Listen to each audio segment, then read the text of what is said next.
sur Bloc Moteur, on se retrouve aujourd'hui pour un nouvel épisode d'Actu Moteur. Ça va faire 3 mois le dernier, donc bah c'est cool. C'est un grand plaisir de se retrouver pour cette petite vidéo. Un sommaire assez light mais très intéressant. Alors je vous le dis tout de suite, je viens de tourner la 3e vidéo aujourd'hui. J'ai fait 3 vidéos à la suite, donc vous allez me revoir prochainement sur le même plateau, le même habillement. C'est normal, je les ai fait à la chaîne. Au sommaire donc aujourd'hui, déjà vous allez vous abonner à la chaîne YouTube, à activer les notifications, à liker la vidéo et à la commenter. Non, je rigole. Mais si vous pouvez le faire, je vous cache pas que ça nous ferait plaisir. Plus sérieusement, passons au sommaire. La Russie aurait plagié Citroën. Les voitures les plus volées en France en 2023. Les meilleures ventes moto de 2023. Paris, l'exemple même de la dérive écologique. Le contrôle technique de roue arrive. Vos avis dans nos sondages. Hamilton chez Ferrari dès 2025. Je vous propose qu'on passe tout de suite au premier thème. La Russie aurait plagié Citroën. Lors de ces départs précipités, lors du début des conflits, plusieurs usines ont été laissées vides par les constructeurs européens, notamment occidentaux, comme l'usine dans la ville russe de Kaluga, une usine Stellantis.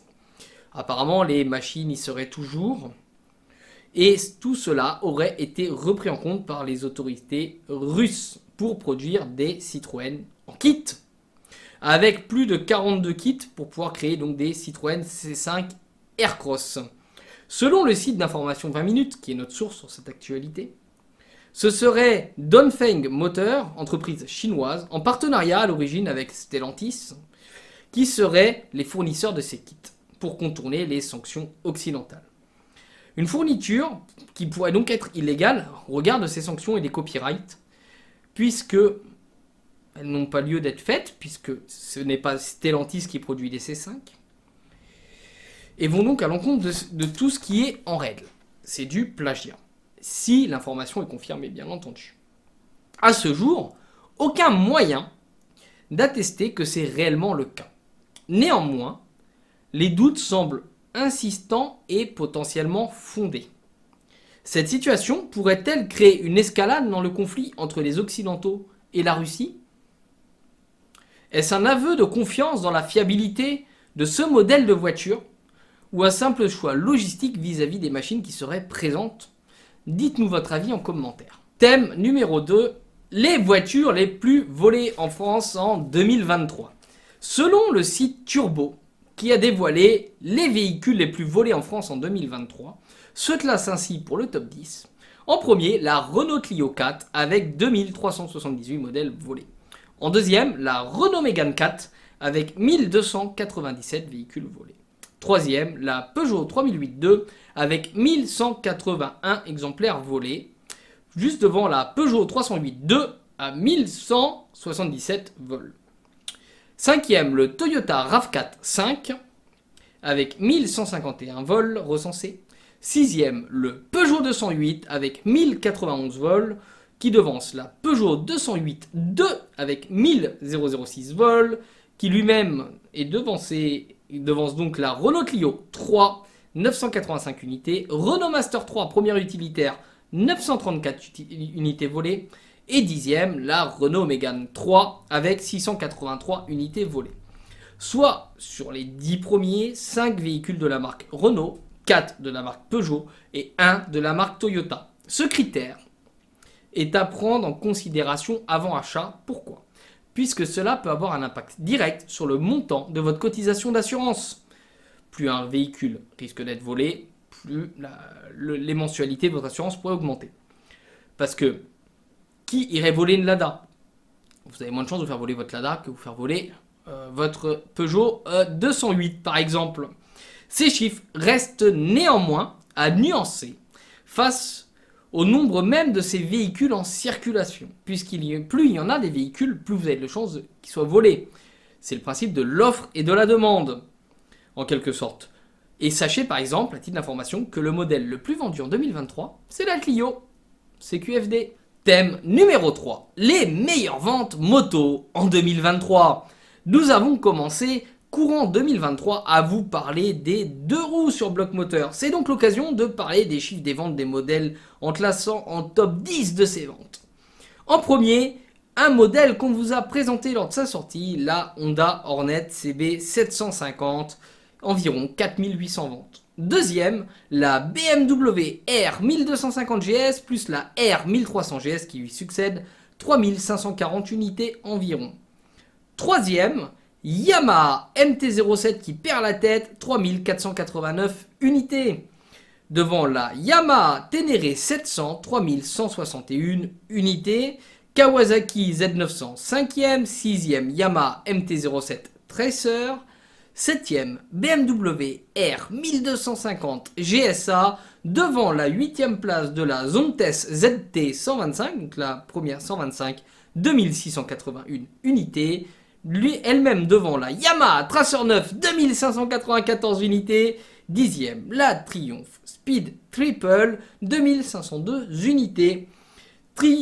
Trio des meilleurs constructeurs. En premier, nous avons Honda devant Yamaha, tandis que BMW qui est 3e compte la moitié des ventes en volumétrie que Honda. C'est les chiffres du site motoservice.com. Thème numéro 4, Paris, l'exemple même de la dérive écologique. Le 4 février, les Parisiens étaient consultés pour voter sur une proposition d'augmenter le tarif de stationnement des SUV. Un vote défendu par la mairie de Paris, mais pas spécialement partagé par les associations. Certainement plus un moyen d'entrer de l'argent dans les caisses sous couvert écologique, la mairie de Paris a décidé de taxer les véhicules les plus lourds sur le stationnement, mettant en avant des surcoûts engendrés et le risque pour les piétons. Néanmoins, la mairie de Paris semble avoir oublié un élément. À modèle identique, un véhicule électrique sera plus lourd qu'un thermique et en parallèle, ce dernier sera mieux classé sur la sélection critères tant défendue par notre chère grande ville de Paris. Où est la logique dans ces mesures? Je vous pose la question. Nous nous posons la question car d'autant plus que le vote a été favorable à la mesure. Dans un second temps, un groupe qui se dit, je dis bien se dit, progressiste, dans le Conseil de Paris, ont proposé l'interdiction des deux roues thermiques de 22h à 7h du matin. Excusez-moi, c'est... Autant dire que c'est une hérésie, lorsqu'on sait que les deux roues polluent là aussi moins qu'une voiture. Preuve s'il en est que le lobbying écologique ne voit que par leur seule et unique pensée, la leur. Fort heureusement, cette proposition, ô combien farfelue, et injustifiée et surtout discriminatoire, n'a pas été adoptée. Malheureusement, telle une gangrène, l'idée a été relayée dans une autre ville de France. Mal barré. Jusqu'à où vont aller les écologistes? Pourtant non majoritaires et donc minoritaires d'une manière globale face à nous, défenseurs du thermique et de la liberté. Comment font-ils pour réussir à imposer tant de choses? Et vous, approuvez-vous les idées extrémistes et contradictoires de ce thème? Dites-le nous en commentaire. Thème numéro 5, le contrôle technique des deux roues arrive. Jouant la montre, le lobbying des cyclistes, tels que Rallescout par exemple, a certainement quasi réussi son pari avec le soutien de DECRA dans cette démarche de mettre en œuvre le contrôle technique des deux roues qui devrait entrer en vigueur de façon progressive à compter d'avril. Cela concerne tous les véhicules deux roues, quad, voitures sans permis, etc. Néanmoins, il n'est pas certain que les usagers trouveront facilement un centre de contrôle technique, tant la pression est forte contre ces centres qui craignent des boycotts. À ce jour, peu d'informations filtrent, mais sachez que ce contrôle se veut sur l'état de conservation du véhicule et non sa conformité globale. Ne vous laissez pas avoir face à un contrôleur peu scrupuleux. 6. C'est donc vos avis dans nos sondages. Sur la page communauté, on vous pose souvent des questions en sondage. N'hésitez pas à aller voir sur notre chaîne.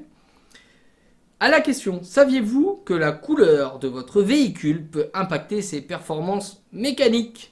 Vous étiez 85% à dire non et seulement 15% à dire oui. Cela mérite potentiellement une vidéo très prochainement sur ce sujet. Sondage suivant. quels sont les plus mauvais usagers de la route, irrespectueux du code de la route. Ça s'est fait en plusieurs tours. Et à chaque fois, le dernier était classé, donc 5e, enfin 6e, 5e, 4e, machin. Parce que 6e, ils sont ex aequo. 6e, vous avez désigné automobilistes et piétons à égalité. 5e, les motos de 125 cm3 et plus. 4e, voitures sans permis. 3e, donc sur le podium des plus mauvais usagers selon vous, les scooters et mobylettes. 2e, les cyclistes. Et 1er, les trottinettes. Question suivante. Allez-vous choisir une compagnie qui assure les motards, même si ces derniers ne feront pas le contrôle technique de leur moto? Vous avez répondu oui à 82%, excusez-moi. Vous allez donc favoriser les compagnies qui se disent être les plus souples sur ce sujet. Nous évoquerons donc d'ailleurs en détail une petite enquête sur cette thématique si ça vous tente, avec les assurances et les centres de contrôle technique prochainement. Toujours sur le thème des motos, allez-vous passer le contrôle technique pour votre deux roues? Donc là, ça touche principalement nos amis motards. Oui à 29%. Et la résistance s'opérerait donc à 71%. Vos votes, là encore, montrent une grande impopularité de cette réforme du contrôle technique. Dernière question évoquée. En avez-vous marre des interdictions sous couvert de l'écologie? Vous êtes 79% à vous dire énervé par les mesures écologiques et qu'il faut s'arrêter là, contre 21 seulement % à dire que c'est important et qu'il faut poursuivre. Ce résultat va donc dans le sens que nous vous défendons de bloc moteur écologie, où il faut trouver une écologie plus juste. Nous tenons donc à vous rappeler que vous pouvez retrouver ça sur la vidéo anniversaire. Merci une nouvelle fois d'être aussi nombreux à répondre à nos sondages. Thème numéro 7, Lewis Hamilton signe chez Ferrari pour la saison 2025. Ce fut officialisé il y a moins d'un mois. Lewis Hamilton rejoindra donc la mythique et grande Scuderia Ferrari à compter de 2025 aux côtés du monégasque Charles Leclerc qui lui a prolongé jusqu'en 2029. Le pilote monégasque, selon les médias, a soit mal vécu cette annonce peu de temps après qu'il ait prolongé son contrat. D'autres médias disent qu'au contraire, il a prolongé pour pouvoir affronter Hamilton. Donc qui croire, on ne sait pas trop. Ferrari, de son côté, justifie son choix par l'excellente réputation de Lewis Hamilton, septuple champion du monde, et souhaite profiter de son expérience et pourquoi pas d'une fuite d'ingénieurs de Mercedes vers chez Ferrari afin de renforcer son staff technique. Cela n'est pas sans rappeler un certain Michael Schumacher dans son passé, qui a rejoint une certaine Scuderia Ferrari en 1996. La Ferrari n'a pas gagné de titre depuis 2008. Néanmoins, Lewis Hamilton va devoir se construire une nouvelle image auprès des fans de Ferrari, les fameux tifosi. Une partie étant réticent à l'arrivée du pilote chez l'écurie de Maranello. Lorsqu'il était pilote à McLaren, il y a eu la Spygate en 2007 où l'écurie de Woking avait espionné, et ça a été d'ailleurs reconnu et l'écurie a été condamnée cette même année-là, pour avoir triché en reprenant toutes les informations de Ferrari pour essayer de développer sa voiture. La Scuderia Ferrari a gagné le titre en 2007 et la Scuderia Ferrari, à notre sens, fut victime de cet avantage gagné par Mercedes, puisque pas Mercedes mais McLaren, excusez-moi, puisque McLaren en 2008 gagna le titre pilote avec Lewis Hamilton à la dernière course aux dépens de Felipe Massa. Mais la Scuderia gagna tout de même le titre constructeur. Je vais réussir à m'exprimer décidément. Ouh, c'était long. On espère en tout cas que notre vidéo vous a plu. Si c'est le cas, n'hésitez pas à mettre un petit pouce, à commenter, à liker, à vous abonner à Bloc Moteur. Nous on se retrouve la semaine prochaine pour une nouvelle vidéo sur Bloc Moteur. D'ici là, portez-vous bien et on reste à Bloc Moteur.